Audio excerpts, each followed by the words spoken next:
Anjuna market के बारे में तो आप लोगों ने सुना ही होगा। आई होप ये मेरी ये वीडियो आप लोगों को हेल्पफुल होने वाली है। तो यहाँ पे मैं सबसे पहले आपको बता देती हूँ कि मेरा नाम आयुषी है और मैं आई थी गोवा। तो गोवा में जब से मैंने प्लान किया था तब से मैंने ये सोच के रखा था कि मैं आप लोगों के लिए अंजुना मार्केट का व्लॉग लेके ज़रूर से ज़रूर आऊँगी, ताकि आप लोगों को भी मेरे जैसे एक्साइटमेंट रहे मार्केट घूमने की, और मार्केट में कैसे बार्गेनिंग करना है, क्या ख़रीदना है, कहाँ से ख़रीदना है, कहाँ पे आपको कौन सी चीज़ अच्छी मिलेगी, किस तरीके से आप बार्गेनिंग कर सकते हो और कहाँ क्या बेस्ट चीज़ है।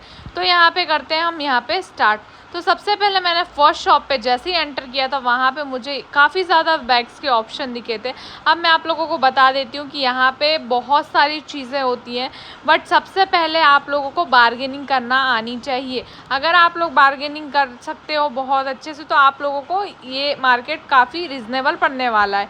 तो मैंने जैसे ही शॉप पे एंटर किया था तो मैंने काफ़ी ज़्यादा बैग्स देखे थे। अब यहाँ पे बैग्स के ऑप्शन आपको बहुत सारे मिलेंगे। सारी शॉप से आपको बैग्स के ऑप्शन, ड्रीम कैचर के ऑप्शन ज़्यादा रहेंगे। तो सबसे पहले जैसे ही मैंने फर्स्ट शॉप पे एंटर किया था तो मैंने ये वाला बैग पसंद कर लिया था। मुझे बहुत ज़्यादा पसंद आया था, बट इनकी रेंज कुछ उन्होंने मुझे 1200 रुपीज़ समथिंग बताई थी। बट मैंने इनसे बार्गेनिंग करा कि आप मुझे कम में दे दीजिए, कम में दे दीजिए।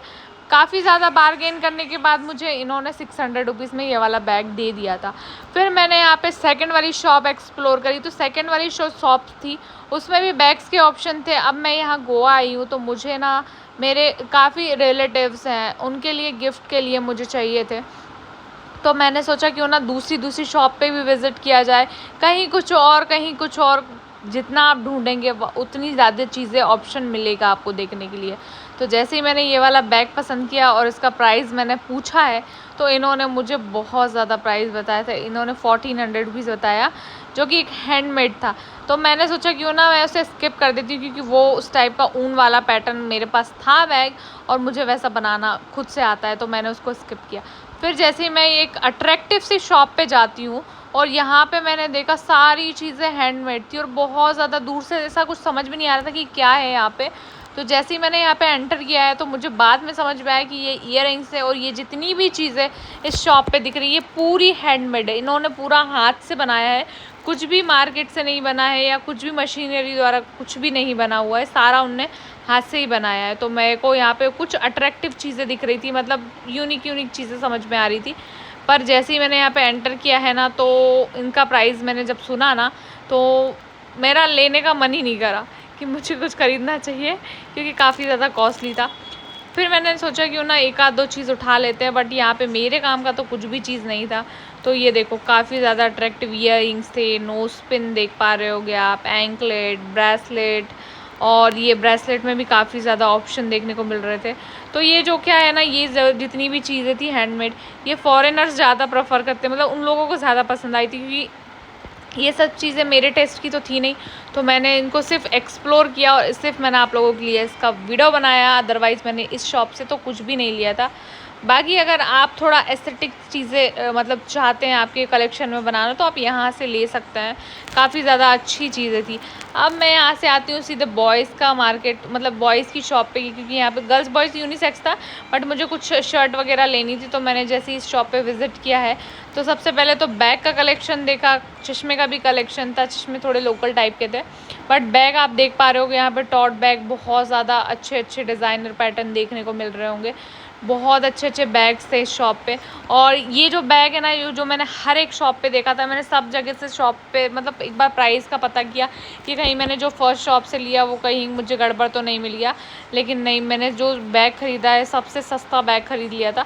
देखो बार्गेनिंग करना आपको आना चाहिए। अगर आपको चीज़ें सस्ती चाहिए तो बार्गेनिंग करना आपको सीखना पड़ेगा, अदरवाइज़ आप मतलब यहाँ का जो मार्केट है वो आपको बहुत ज़्यादा कॉस्टली पड़ेगा। तो बैग्स तो आपको सारी शॉप से मिलेंगे, ऑलमोस्ट सेम ही बैग मिलेंगे। जैसे कि मैंने आपको पहले भी आपने थोड़ी देर पहले जो दूसरी शॉप पे देखा था वो भी सेम बैग था। अब यहाँ पे कपड़ों के भी कलेक्शन काफ़ी अच्छा था, समरी वाइब था, थोड़ा फ्लोरल प्रिंट में भी था, काफ़ी ज़्यादा अट्रैक्टिव कलर्स वगैरह थे। अगर आप गोवा आ रहे हैं तो आप डे 1 में क्या कीजिएगा, डे 1 में आप शॉपिंग का रख सकते हैं। आप शॉपिंग करेंगे तो मतलब यहीं से शॉपिंग करके आप वहीं बीच वगैरह पे अच्छे से पहन सकते हैं, क्योंकि यहाँ पे बीच के ऑप्शन बहुत ज़्यादा अच्छे होते हैं। अब ये देखो, अब हम यहाँ पे दूसरी शॉप आ जाते हैं, तो दूसरी शॉप पे भी सिर्फ हम एक्सप्लोर कर रहे थे, बाकी जो चीज़ें हमें पसंद आ रही थी सिर्फ हम वही ले रहे थे। अदरवाइज़ वहाँ पे ऐसा कुछ नहीं है कि आप अगर शॉप पे विज़िट किया है तो आपको कुछ ना कुछ लेना ही है, ऐसा कुछ भी नहीं था यहाँ पे। मैंने तो सारी शॉप घूमी थी। अंजुना मार्केट मैंने काफ़ी टाइम से अपने विश लिस्ट में डाल के रखा था कि मैं जब भी गोवा जाऊँगी मैं तब एक बार अंजुना मार्केट का व्लॉग लेके आऊँगी, प्लस पूरा मार्केट अच्छे से एक्सप्लोर करूँगी। एक one of the best market भी कह सकते हैं हम जो गोवा में है। आप यहाँ पे मतलब ऐसा नहीं है कि इसी बीच पे ही, अंजुना बीच पे ही सिर्फ और सिर्फ अंजुना बीच पे ही मार्केट है, ऐसा नहीं। सारे जो भी बीचेस हैं वहाँ आपको कहीं ना कहीं कुछ ना कुछ चीज़ें की मतलब शॉप्स तो मिलेगी। तो यहाँ पे अंजुना मार्केट काफ़ी ज़्यादा फेमस था, तो मैंने सोचा क्यों ना एक बार एक्सप्लोर किया जाए। तो यहाँ पे कम से कम यहाँ पे 15 से 20 शॉप्स थी, काफ़ी अच्छे पर एक चीज़ कॉमन थी, सारी शॉप्स पे बैग कॉमन थे, मतलब बैग तो थे ही थे, कुछ ही जगह थोड़ा यूनिक पैटर्न दिखने को मिल रहा था, बाकी सारी शॉप्स पे बैग एक जैसे थे। प्राइजेस थोड़ी सी अलग अलग थी, जो कि मैंने आपको पहले भी बताया कि आप बार्गेनिंग करेंगे तो उस हिसाब से आप चीज़ें ले सकते हैं। तो ये देखो सारे टॉट बैग भी थे, पर टॉट बैग मुझे नहीं चाहिए था, तो मैंने टॉट बैग वगैरह नहीं देखा। और ये जो एक बास्केट वाला बैग था, मुझे सारी शॉप से इकलौता यही बैग पसंद आ रहा था और मैंने इसी को बस नहीं लिया, बाकी जो मुझे पसंद था वो मैंने ले लिया। बाकी आप देख पा रहे हो यहाँ पे कैप्स वगैरह भी थे, बॉयज़ का भी मटेरियल था, सन ग्लासेस थे, स्लीपर थी, सैंडल थी और क्रॉक्स वगैरह के भी काफ़ी ज़्यादा आइटम थे, क्योंकि यहाँ पे बीच है तो बहुत ज़्यादा ये वाली चीज़ें चलती है। तो मैंने यहाँ पे ये सब चीज़ें देखी। और फिर यहाँ पे थोड़ा सा हमको कपड़ों का कलेक्शन में हम दूसरी शॉप पे आ जाते, तो यहाँ पे नियॉन कलर्स वगैरह के भी काफ़ी ज़्यादा ऑप्शंस थे, बट कपड़े मुझे इसलिए नहीं चाहिए थे क्योंकि मुझे नहीं पता था कि यहाँ पे इतने अच्छे कपड़े के ऑप्शंस है। तो मैंने सारी शॉपिंग अपने यहाँ से ही करके गई थी, तो मुझे लगा नहीं कि मुझे ख़रीदना चाहिए, क्योंकि ख़रीद के भी वेस्ट ही जाता। तो अगर आप जब भी गोवा आ रहे हैं तो आप यहाँ पे एक बार डे 1 पे शॉपिंग करके देखिएगा। आप जैसे मेरी वीडियो देख रहे होगे तो आप वहाँ से, जहाँ से आप लोकल से बाय करते हैं वहाँ से ना करके आप 2-3 जोड़ी यहाँ से भी खरीदेंगे तो आपको यहाँ काफ़ी ऑप्शन भी मिल जाएंगे बीच वेयर, आपको ज़्यादा परेशान भी नहीं होना पड़ेगा। ये देख सकते हैं ट्यूब टॉप भी थे यहाँ पे बहुत ज़्यादा चलते हैं ये ट्यूब टॉप जो कि बीच वाले होते हैं। तो मैंने भी इनमें से 2 टॉप लिए थे जो कि मैंने वेस्ट ही लिए। अब यहाँ पे मैं जैसे ही आती हूँ थोड़े से आगे तो मुझे यहाँ पे एक और शॉप दिखती है जो 3 पार्ट में डिवाइड थी। अब मैंने सारी शॉपिंग तो ऑलमोस्ट कंप्लीट कर ही ली थी, तो मैंने सोचा क्यों ना बच्चों के लिए भी कुछ देखा जाए। तो मैंने जैसे यहाँ पे एंटर किया, पहले तो मुझे यहाँ के ट्यूब्स जो थे वो काफ़ी अट्रैक्टिव लग रहे थे जो डमी पे लगे हुए थे, तो मैं यहीं से मुझे 1-2 ट्यूब पसंद आ गए थे। तो मैंने सोचा क्यों ना शॉप पर कुछ और अच्छी चीज़ें हमें देखने को मिल जाएगी। तो मैंने यहाँ पे जैसे ही एंटर किया तो एंटर होते से ही मुझे यहाँ पे भी बैग्स दिखे, और जहाँ पे बैग दिखे और मैं वहाँ पे ना दिखूँ ऐसा हो नहीं सकता। तो ये देखो यहाँ पे भी ये बैग था जो कि उन्होंने मुझे 1200 रुपीज़ वहाँ पे बताया था, तो इन्होंने मुझे 1500 रुपीज़ बताया था और इन्होंने मुझे फाइनल रेट सिर्फ 800 रुपीज़ का बोला था, इससे कम नहीं। और मैंने 600 रुपीज़ में दूसरी जगह से बैग ले लिया था। तो ये बैग का तो मुझे लगा कि हाँ मैंने अच्छी जगह से अच्छा बाय कर लिया। और देख पा रहे होगे आप ये मतलब यहाँ अगर आप गोवा आ रहे हो तो यहाँ पे ना लोगों के नेचर बहुत अच्छे हैं, मतलब काफ़ी अच्छे नेचर है, मतलब कई लोगों का बहुत प्यारा नेचर, अच्छे से बात कर रहे थे।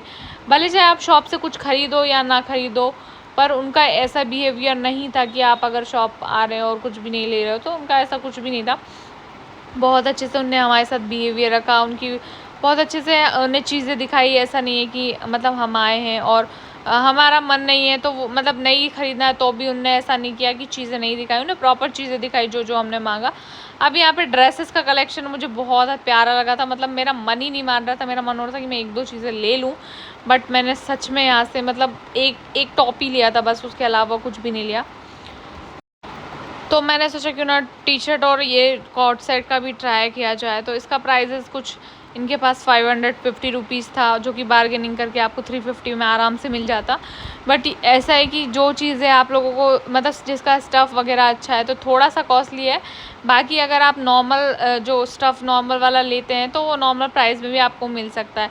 तो जैसे ही फिर मैंने एक चप्पल की मुझे शॉप दिखी जहाँ पे सिर्फ स्लीपर काफ़ी अच्छा कलेक्शन था।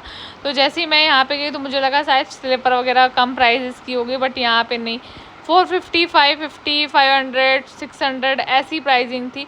तो मैंने स्लीपर को भी स्किप किया, बट ऑप्शन काफ़ी अच्छे थे, मतलब काफ़ी अट्रैक्टिव चीज़ें थी, मतलब अच्छी अच्छी बीच वेयर टाइप की चीज़ें थी। तो मैंने उसको स्किप कर दिया था क्योंकि यहाँ पे ना मतलब थोड़ा कॉस्टली था, तो मैंने इसको छोड़ दिया क्योंकि अगर बार्गेन भी मैं करती तो कितना ही करती। फिर मेरी ये इस ट्यूब टॉप पे एक नज़र पड़ी जो कि बहुत ज़्यादा अच्छा लग रहा था मुझे, ये वाइट कलर का, और ये फुल ऑन पैडेड था, मतलब इसमें कोई आपको ब्रा वगैरह ब्रालेट वगैरह पहनने की ज़रूरत नहीं पड़ेगी। तो ये उन्होंने मुझे, मतलब मैंने सिर्फ उनसे पूछा था कि ये कितना प्राइजेज़ है, तो उन्होंने 550 बोला था। ऐसे नॉर्मल वाला विदाउट पैडेड का भी उनके पास था वो, जो कि 200, 250, 300 ऐसा कुछ था। बट ये पैडेड वाला टॉप मुझे काफ़ी ज़्यादा पसंद आया था। बट इसमें क्या था कि मुझे ना पूरा बैकलेस नहीं चाहिए था, तो बैकलेस नहीं चाहिए था, तो इन्होंने फिर मुझे बोला कि बैकलेस ही आते हैं इसमें, तो मैंने बैकलेस के चक्कर में इसको नहीं लिया। और फिर मुझे एक शॉर्ट्स पसंद आ जाता है जो कि वाइट कलर का था। इसका भी प्राइस कुछ 300 रुपीज़ था। इसका मतलब यहाँ पे आके मुझे इतना अच्छा लग रहा था ना, मतलब अंजुना मार्केट में, कि मेरे को क्या बताऊँ, मैं समझ रहा था क्या क्या ले लूँ क्या क्या नहीं ले लूँ। बस अगर आप यहाँ आते हैं तो थोड़ा सा बार्गेनिंग का ध्यान रखें, और एक बार अगर आप गोवा आ रहे हैं तो अंजुना मार्केट डेफिनेटली आएँ। आपको यहाँ पे काफ़ी अच्छी अच्छी चीज़ें मिलेंगी, काफ़ी अट्रैक्टिव चीज़ें मिलेंगी, और काफ़ी यूनिक चीज़ मिलने वाली है। सो गाइज़, अगर मेरी ये व्लॉग पसंद आता है आप लोगों को तो कमेंट करना बिल्कुल भी मत भूलना, ताकि मैं आप लोगों के लिए और भी अच्छे अच्छे व्लॉग्स लेके आ सकूं, और भी चीज़ें आपको एक्सप्लोर करा के बता सकूं कि कहाँ पे क्या क्या चीज़ें अच्छी मिलती हैं। सो मिलते हैं हम अगले व्लॉग में, तब तक के लिए बाय बाय। ध्यान रखें अपना और सेफ रहें, और हाँ, ट्रिप को एंजॉय करना बिल्कुल भी ना भूलें। और हाँ, बार्गेनिंग करना तो आप लोगों को भूलना ही नहीं है, और स्पेशली अगर आप गर्ल्स हो तो बार्गेन करना आपका अधिकार है।